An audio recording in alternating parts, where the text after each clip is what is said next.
کیا آپ جانتے ہو انسانیت کے وہ نبی کون تھے جس نے سب سے پہلے لکھنا سکھایا، اور کیسے ایک انسان اتنے بلند مقام تک پہنچ گیا کہ اللہ نے اسے آسمانوں تک اٹھا لیا؟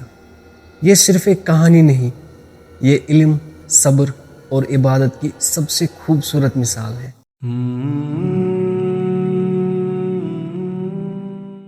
آدم علیہ السلام کے بعد انسانی نسل زمین پر پھیل چکی تھی۔ لوگ ابھی بھی زیادہ تر ایک اللہ کی عبادت کرتے تھے۔ اللہ اکبر لا الہ الا اللہ۔ لیکن دھیرے دھیرے دنیا میں برائیاں بڑھنے لگی۔ کچھ لوگ سیدھے راستے پر تھے اور کچھ لوگ گمراہی کی طرف جا رہے تھے۔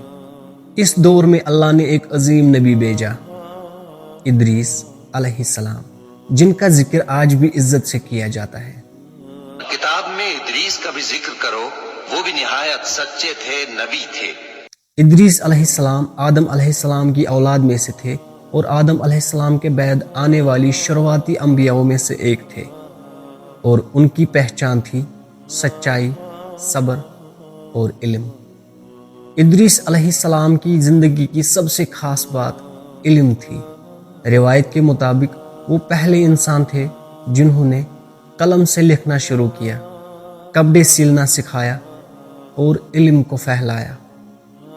انہوں نے لوگوں کو صرف عبادت نہیں بلکہ زندگی جینے کا طریقہ بھی سکھایا۔ ادریس علیہ السلام نے اپنی قوم کو دعوت دی، انہیں سمجھایا صرف ایک اللہ کی عبادت کرو، گناہوں سے دور رہو۔ لیکن ہر دور کی طرح یہاں بھی کچھ لوگ نہیں مانے، کچھ لوگ ضد پر رہے اور برائی کی طرف بڑھتے گئے۔ جب برائی بڑھنے لگی تو ادریس علیہ السلام چپ نہیں بیٹھے، انہوں نے حق کے لیے کھڑے ہو کر لوگوں کو برائی سے روکا اور سوسائٹی میں سدھار لانے کی کوشش کی۔ لوگوں نے ان کی بات نہیں سنی، ان کے خلاف ہو گئے، لیکن ادریس علیہ السلام نے صبر کیا اور اللہ کے لیے حق پر کھڑے رہے۔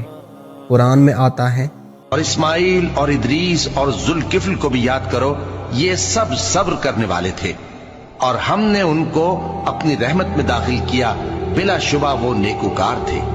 یہ ایک نبی کا کام ہوتا ہے، صرف عبادت نہیں بلکہ انسانیت کو سیدھا کرنا۔ کچھ روایت کے مطابق ادریس علیہ السلام نے اپنی قوم سے ہجرت بھی کی۔ وہ ایک جگہ سے دوسری جگہ گئے تاکہ دین کو زندہ رکھ سکے، اور پھر ان کی زندگی کا سب سے عجیب اور پاورفل لمحہ آیا۔ قرآن میں آتا ہے، اور ہم نے ان کو اونچی جگہ اٹھا لیا تھا۔ سوچو، ایک انسان اتنا مقبول ہو گیا کہ اللہ نے اسے آسمانوں تک اٹھا لیا۔ حدیث کے مطابق نبی پاک صلی اللہ علیہ وسلم نے معراج کے دوران ادریس علیہ السلام کو چوتھے آسمان پر دیکھا۔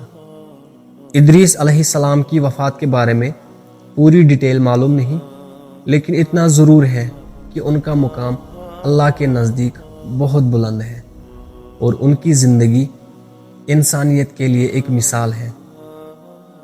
اب سوال یہ ہے، اس کہانی سے ہم نے کیا سیکھا؟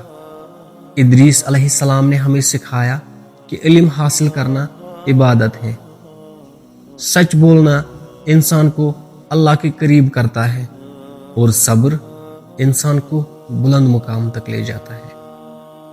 انہوں نے صرف عبادت نہیں کی بلکہ دنیا کو سدھارنے کی کوشش کی۔ یعنی ایک مومن صرف خود کو نہیں بلکہ سوسائٹی کو بھی بہتر بناتا ہے۔ تو اب فیصلہ تمہارا ہے، تم علم اور سچائی کے راستے پر چلو گے یا دنیا کی بھیڑ میں کھو جاؤ گے؟ اور یاد رکھو، جو اللہ کے لیے جیتا ہے اللہ اسے بلند کر دیتا ہے۔